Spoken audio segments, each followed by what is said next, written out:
आत्मा जीवात्मा के रूप में जब यात्रा शुरू करती है तो कई लाख योनियों के बाद उसको मानव शरीर मिलता है। क्यों? क्योंकि इन योनियों में उसने जो ऊर्जाएं इकट्ठी की हैं, अब उन ऊर्जाओं से मुक्त होने का समय आ गया। अब इस बंधन से, इस संसार चक्र से मुक्त होकर वापस अपने मूल स्वरूप में जाने का समय आ गया।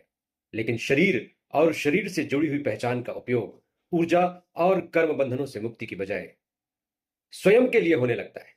यानी आत्मा इस शरीर और इस शरीर से जुड़ी हुई पहचान को स्व मानने लगती है, मैं मानने लगती है और इसकी सेवा में लग जाती है।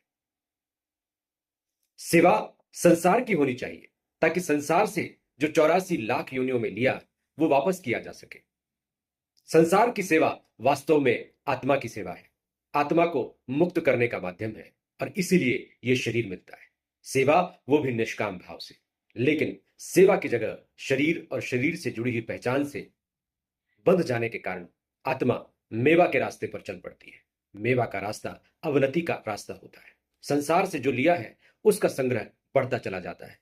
उससे मुक्ति के लिए, उसे चुकाने के लिए और जन्म लेने पड़ते हैं। यह सिलसिला, यह चक्र चलता चला जाता है और आत्मा अपने मूल स्वरूप में नहीं लौट पाती।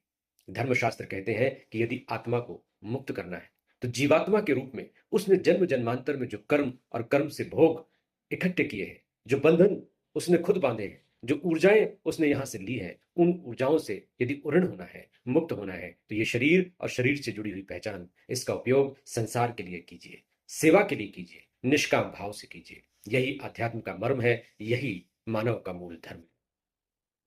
नमस्कार।